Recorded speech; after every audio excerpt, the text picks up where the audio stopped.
Okay, so izinto ziphela ngo 1-1 FNB Stadium, home game Orlando Pirates, but because abanaso stadium esikhulu esinga-accommodate 90 to 95,000 people basebenzisa i-FNB okuyi-home ground i-Kaizer Chiefs, asikuyeke-ke lokho.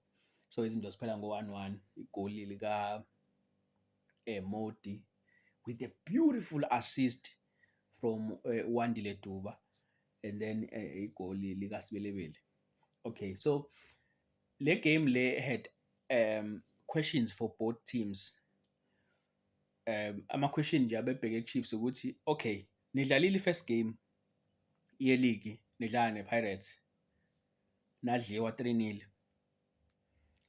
So mase niphinde nihlangana nabo futhi nizovuma yini baphinde baniphinde, but kakhulukazi nizovuma yini ukuthi baniphinde ngalesa score abanishaya ngaso. But at the same time kwakhona i-question eyayithi nadliwa ngo 3-0 because you didn't have your best goalkeeper on the field and your captain, by the way, on the field ngalalanga, noma nadliwa nje because I know you were just terrible on the day. And iy'mpendulo zalawo ma-questions sizitholile namhlanje, because i-influence kaPeterson siyibonile namhlanje. Influence kaPeterson, leadership kaPeterson siyibonile namhlanje. If it wasn't for Peterson, we probably would have lost this game. On the side le Pirates, the answer was you have managed ukuthi nibashaye ngo 3 goals, ningakuphinda yini? Nanibashaye because again their best goalkeeper was not on the field, noma it was i-brilliance yenu. And can you build from i-performance yenu ya last time? And the answers were yes. Again, you scored those many goals because Peterson was not on the field. And can you build from the performance? The answer was no. Pirates did not know ukuthi should Chiefs have answers for i-performance yabo ya last time, yini esizoyenza ehlukile. Because for me, i-Pirates could have won this game if they wanted to win this game.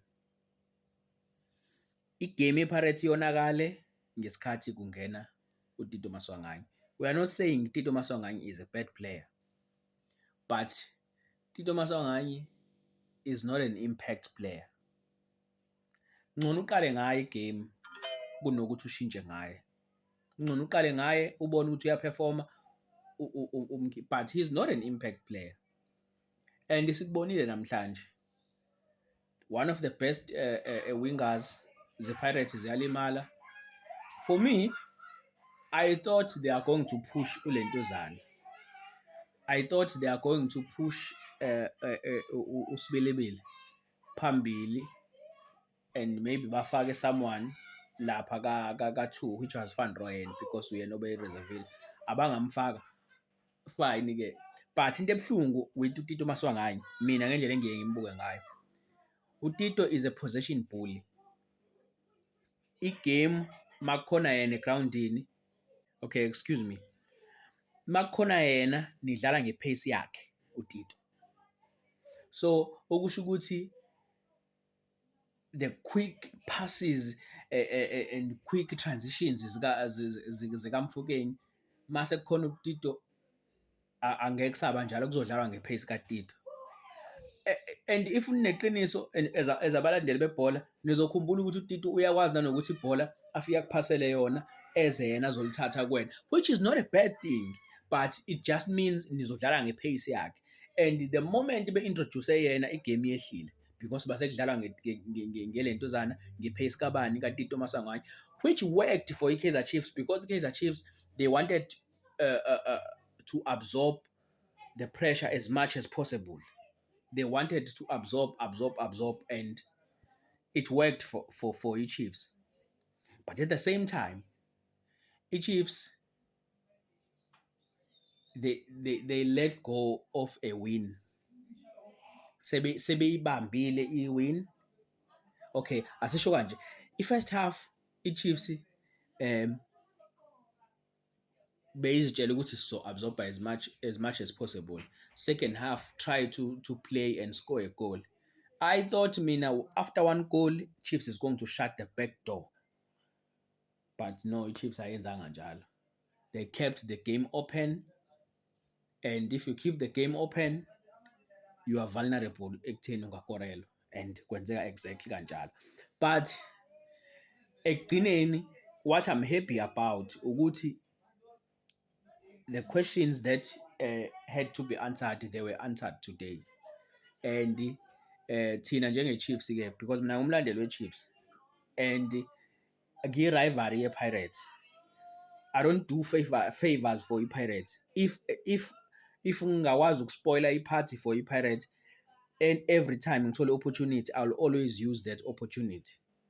So nje lento yokuthi thina ne-Pirates si-rivalry, angifuni nokuthi size siloku siyi-sugarcoat. Yabo. So we are happy about these results. Kade ngweza ama-fans e-Pirates ethi kanti nina nijabula nje maniphazamisa i-Pirates. Yes, just like nani nijabula izinto maze-Chiefs mazoniwa yenye i-team. That's just how it goes. Sima-rivalries and kuzohleze kunjalo nje.